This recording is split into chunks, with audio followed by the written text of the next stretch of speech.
I'm really excited to be here with you today. My name is Adam Miller. I lead services marketing in the areas of cybersecurity and managed services. I'm really excited to take you through what we're thinking, generally strategically, from the threat detection and response standpoint. I want to start off by just talking a little bit about what we see today from the perspective of where are our customers. Many of them have a lot of key questions they're asking. You know, how good are we at detecting and responding to threats? More technically, how do we get into MTTDs and MTTRs and understand where we are today and how we can continue to build against those to be able to respond quicker? Are we conducting forensic analysis? And more importantly, are we conducting good forensics? Are we doing too much? Are we at the point where it's analysis into paralysis? It's a great question. Or how is our SOC team utilizing things like AI and ML? Because those are key technologies in reducing the individual work burden on those SOC analysts who are already overburdened and have hundreds of alerts coming at them every single day. One of the things that we do here at Dell is working together across all of our various teams to bring together all of the capabilities that our customers need to better detect and respond to the threats that are impacting them. Now, I'm just going to build this one out and pick a couple of examples the whole way through. Some of the ways that we do this really start at the core of when we're building those products. Again, Samir hit the supply chain, and we'll talk a little bit more about that here within Detect and Respond as well.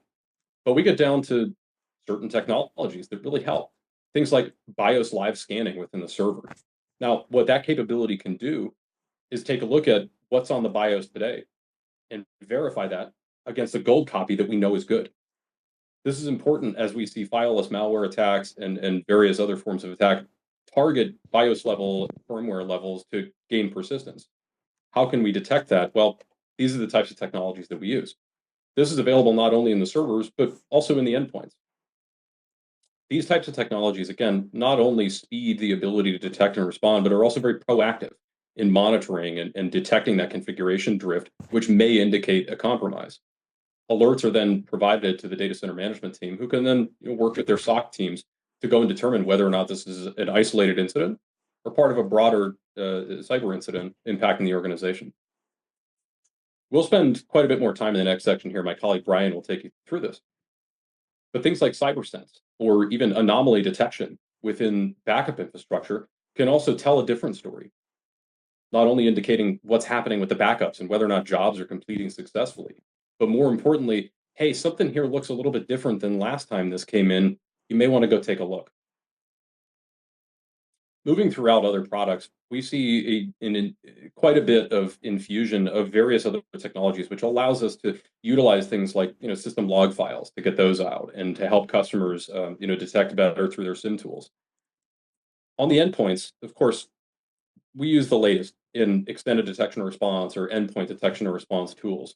We'll spend quite a bit of time on these, but wanted to at least bring up the subject here because when we work together as Dell, one of the things that we see across the teams is the common objective of helping organizations secure themselves. But one of the absolute key pieces of that today is being able to see what's out there. Remember, security can't protect what they can't see. So it's really important that we're increasing visibility across the board, not just by contributing log files into a SIM tool, which again contributes to the analyst overload that they've already got, but doing things in a way that streamlines the ability for analysts to read what's coming in, to understand exactly what's going on, and investigate anything that they've seen. Again, our services here offer various types of capabilities across the managed detection and response space, as well as incident response. We'll spend a little bit more time on those in a minute, but I do want to back up a little bit here. Something that Samir mentioned really piqued my interest in making sure that we talk through a little bit more. From a strategy standpoint, one of the things that we like to make sure that our customers are doing, and one of the things that they're goaling themselves on, is coming up with a true 360-degree SecOps model. And what that means to us is tying together not only the reactive nature of detecting something that's happened, but also the proactive nature of the way that we can, again, like Steve said, reduce the attack surface. I'm not just going back, though, to hit these subjects for no reason, but because when we start tying all of these things together, that's where we start seeing the value. And that's where our customers start seeing reducing some of the holes that they have and making sure that they can see things that are going on proactively. By tying things together, like vulnerability management tools, we've got a few partners in that space. Same thing goes for penetration testing, breach attack simulation. The way that we've put this all together is the way that our customers are thinking through how do I integrate these things? We'll spend a little bit more time on the integration burden here, but I wanted to highlight this because it's one of the key pieces that we see organizations asking for today is how do we better connect some of these things? Not only do we need to be able to see what's happening from a managed detection and response standpoint, or when an organization is running their own SOC, but we need to be able to reduce the number of things that are getting to the point where they need to be detected and responded to. And having all of that visibility all tied together drastically improves our customers' abilities to respond to these things as quickly as possible. Today's threats, though, what they necessitate is what we call visibility in depth. For years, we've been talking about defense in depth. This is a model that, I think Northrop Grumman or the Department of Defense introduced years ago. But now, again, we can't protect what we can't see. So we're seeing this through a visibility standpoint. Not only do we need to have ruthless visibility of our mission critical data and the backups around that, which again, Brian will cover in a few minutes, but we need to be able to see everything that's going on from an infrastructure standpoint and an application standpoint the whole way through the organization.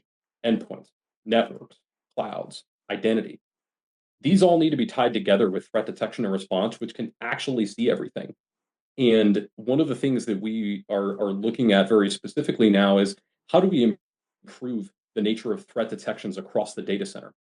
Traditionally, the industry is very good at this from an endpoint standpoint. We have agents, we can install them on the systems, take in all sorts of very rich telemetry data and use that to analyze and investigate what's going on. But there are traditional gaps in the data center where we as Dell are looking at improving those. It's no longer just are we sending log files out. Our analysts, everybody's analysts, have alert fatigue because there's so many things coming into their SIM tool. Some of them are legit, some of them are false positives, some of them are real anomalies that need to be investigated.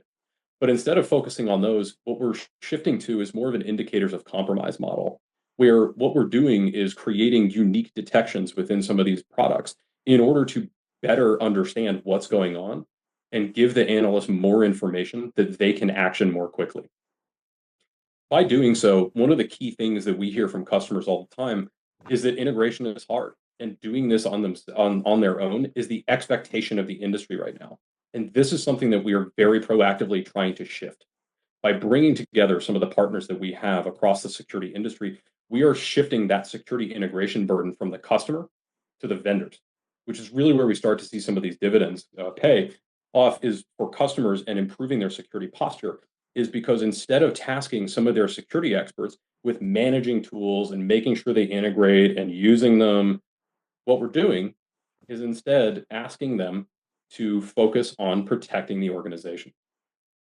Some of why we need to do this, or some of what's happened here, is that due to the nature of all the different attacks that we see out there, we're shifting identity to the edge. And that needs to be a key decision engine in whether or not things are gaining access. Steve talked a little bit about zero trust, which is about asking easy questions to get good answers, right? Who are you? Where are you going? And what's the risk of you getting there in order to make that determination of whether or not access can be granted? But all of that is contingent upon identity. So it's really shifting that to the edge and making sure that we have proactive threat detection and response, which covers all of these, enables some really unique things to be done. I was talking to one of our SecOps analysts who sits within our managed detection and response SOC team a few days ago, and one of the things that he told me that he saw was so he got a detection from one of the tools that we have, and what he noticed based on that detection was that a user had logged in using legitimate credentials, but from an IP address in a region that they've never logged in from before. That definitely requires a deeper level of investigation. So they kick off their investigation. He starts diving into some of the information that's there and very quickly determines that this is a threat actor live in the environment. Not only have they logged in, but they're starting to, we'll say peruse around, take a look through this cloud, and try to understand what they got access to as part of the initial discovery phase that attacker is going through. But before they were able to move laterally and impact more parts of that cloud or compromise any VMs or anything like that, he was able to very quickly determine, again, this is a threat actor, they need to be eradicated. So we simply removed the identity from the network and the threat actor was bounced out. That whole process was in about 10 minutes. And that's really why we need to be doing some of this is that, we've seen various statistics out there, believe whichever ones you want, but the nature of what we've got is that you need to detect it in about a minute, understand it in 10, and have it remediated in 60, or it's breaking out and moving laterally. By connecting visibility and depth all through proactive prevention and monitoring systems is what really is going to allow us to do this. Let's take a look at some of the individual things that Dell does to better improve that as well, starting with hardware assisted security. Here, what we start with is a secure PC foundation.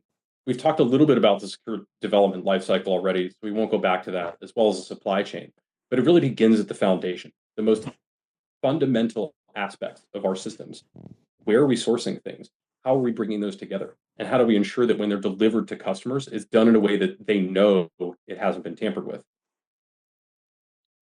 At the silicon level, this is about bringing the right things to bear from unique partnerships that we have with organizations like Intel, where we can do firmware verification below the OS silicon features and things like, utilizing features like Intel's threat detection technology. Really, what these things do is provide good intel into the systems so that we can best understand everything that's happening on them. Or if a customer is operating this on their own, they can do that as well. Hardware and firmware security, we have various uh, technologies in place here. Like I mentioned earlier with our servers, we have the ability Adam, I to have a quick use. I have a quick question. Let's hear it. What portion of what we're seeing now is, I would say, new, or something that is being introduced in the last couple of months? Yeah, great question. I'll just build this slide out because I think it'll show a few things here. So beyond some of the above and below the OS protections that we've been baking into our systems, to your point, for years now, some of the unique partnerships that we've started forging here are, again, by connecting things like Dell, Intel, and CrowdStrike together. These are some of the unique connections that we've started making in the past year or so, is because part of the manageability features of the device, of course, give us some of this insight from the firmware level and from the chips that allow us to understand better things or more about what's going on. But that's not actionable for a customer unless we've architected specific detections within CrowdStrike and within the Falcon console to make sure that we are able to see very deeply of what's going on here. Again, detecting BIOS drift directly in that threat detection tool is different than where we've been in the past, where that had to be seen at the manageability level. So, Other can you explain to us why we would choose Dell solutions to manage all of this? 'Cause this all looks like point solutions that you're putting together from various parts of the security vendor ecosystem. Why would we choose you instead of going with CrowdStrike or somebody else that has, established stocks and established processes and whatnot? Yeah, What's your differentiator? yeah, because we're seeing a lot of great best practices and things of that nature. But if you were, I guess I'm more so the elevator pitch, right? If you had 2 minutes and a client's like, we have Dell solutions, everything you offer top to bottom, as opposed to all of your competitors, what would what I mean? What's the differentiator? What are you gonna What makes it stand out? Sure. It sounds like the question is specifically geared around managed stock and a managed detection and response offer, so that's how I'll respond. Oh, well, I'm trying to understand the whole architecture you're trying to sell here, because right now I'm underimpressed, I guess would be the term. Trying to figure out what's different about Dell versus the big security vendors out there. Yeah, we're confused. I'm not sorry. I'm not sure what you mean by then the big security vendors. I mean, these are Dell devices, and the ways that we connect those allow us to again make claims like the most secure PCs. But often that's because of the. Yeah, we understand the hardware supply chain bit. You guys have established that, but all of the rest of this is something that there are many companies out there that do. But what is different about buying it through Dell than buying it through, you know, name your company? But what's your differentiator? Is it just the hardware? Is that the sole differentiator? No, I mean again, if we're thinking down like the managed path, it's choice and flexibility. What our customers tell us is that they don't want standards to be chosen for them. So we're not going to do that. So the way that we operate, especially with things like managed detection and response, is that the technology ecosystem at that customer's site should be what determines this. So if you're, an E5A5 license holder, you've got all the Microsoft stack, you are probably a better fit for Defender XDR, which we can operate. For Taegis, from SecureWorks, if you've got a lot of clouds, that's likely a better fit. And endpoints, of course, on the CrowdStrike side to pull this all together.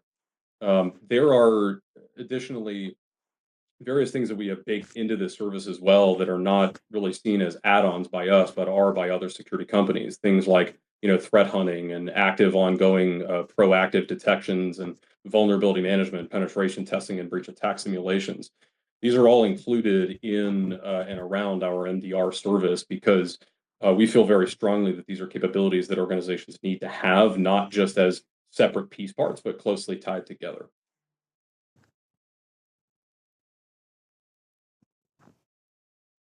Now, what this looks like is that when we can actually go in and do this, and some of the unique aspects of what we've built here are, again, custom detections that allow us to access information that may come from, that would require customers to build this type of integration on their own. So what we're doing is, again, shifting that integration burden and taking on the work ourselves to make things easier for our customers. So that when we plug into their environment, we are looking to achieve nearly 100% visibility or as close to it as possible. So that once we get that raw data in, we can take that and really run it through the various technologies that are out there by using uh, things that allow us to, again, take in that telemetry data, understand it, normalize it, and then use that to conduct good threat investigations. What that includes are things like, of course, our certified team of experts. We've got, 150 people that sit in that managed detection and response SOC and are in standard SOC tiers. And part of the way that they operate, again, is that we use this in order to improve some of the information that comes off the systems. For customers, though, what this also means is that we're meeting them where they are. And part of reducing that risk means that if they're running their own security operations center, we can plug in with that. Our devices and things, again, can contribute an incredible amount of information back to their tools that allow them to best see what's going on. Or we can manage this for you with a managed detection and response offer, as well as a few others. And really what this does is allow us to get to the point where we are, again, easing technology adoption for the customers, streamlining procurement by reducing the number of people that they have to go and talk with all of these different logos that you see here, and then consulting with our experts around the best ways to implement those, or consultative efforts, or tools and process implementations, or again, managed services. Some of where we've seen this work out for our customers is that I want to highlight a specific example here. This customer was affected by a Lockbit variant back in February of 2023, and nearly anything that was connected to the network at that time was infected, encrypted, and completely unusable. They had shut down all their other IT systems that weren't online at that time because they initially detected this in their APJC region and were able to phone home back to mainland Europe and shut things down before it had propagated to some systems. But what this still amounted to is a massive outage to nearly all of their core business functions. Our incident response team went in and worked with them very closely to start standing up their applications and business process in the correct order. So you've got, tier 0, let's get the critical stuff back online, whether it's Active Directory, DNS, so on and so forth. Let's rebuild some of those core functions, get us back up online in a parallel environment.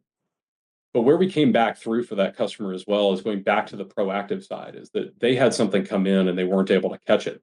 But we help them with various services here that are going to help them be more proactive about being able to see things that come in and stopping them in their tracks. Now, on the result side of things here, we help them really quickly come back. And that was something that, of course, they're very happy about from a business standpoint.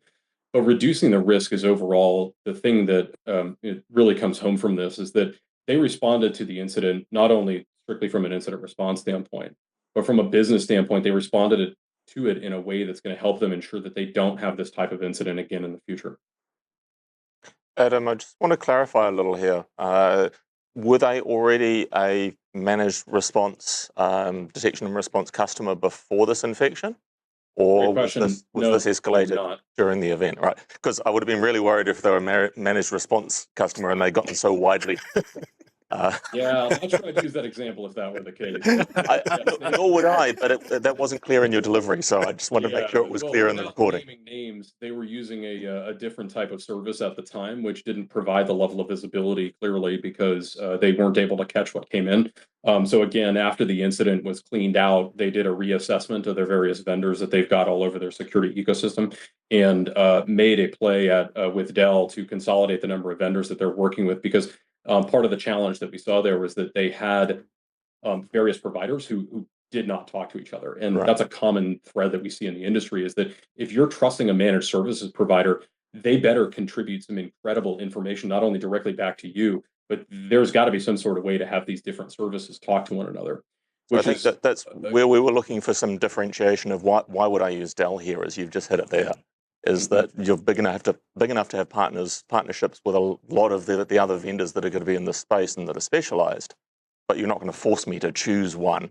That's right. Work with whichever one I want. And I think that has some elements of uniqueness, and I like the whole story that this is sort of beginning to end through the product portfolio, and I think that again is part of the unique value of doing this with Dell that I think we've been looking for as delegates here.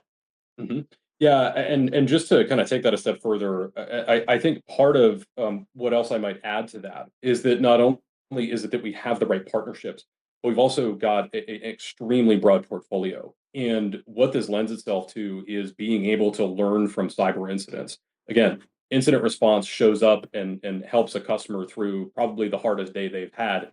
Well, what can we learn for our employee awareness training services? What can we learn throughout the ways that we conduct things like vulnerability management or penetration testing? One example that was out there is that we caught an incident recovery because part of our focus in that space is not necessarily exclusively on DFIR, but on the actual recovery efforts themselves. And one of the incidents that we caught probably in the last year or so involved an organization where the way that the attacker had got in was actually fairly novel. We see a lot of phishes out there. Obviously, that's got to be 90+% of the way in. But what this one did was a little unique because they realized that an IT administrator who's got a high degree of access is likely to be trained pretty well on what not to click that comes into their inbox. So instead of doing that, what they did was went and found someone on LinkedIn whose job description described the fact that they would likely own their identity tooling. And what did they do? They fished the help desk and got the help desk to reset two-factor authentication codes.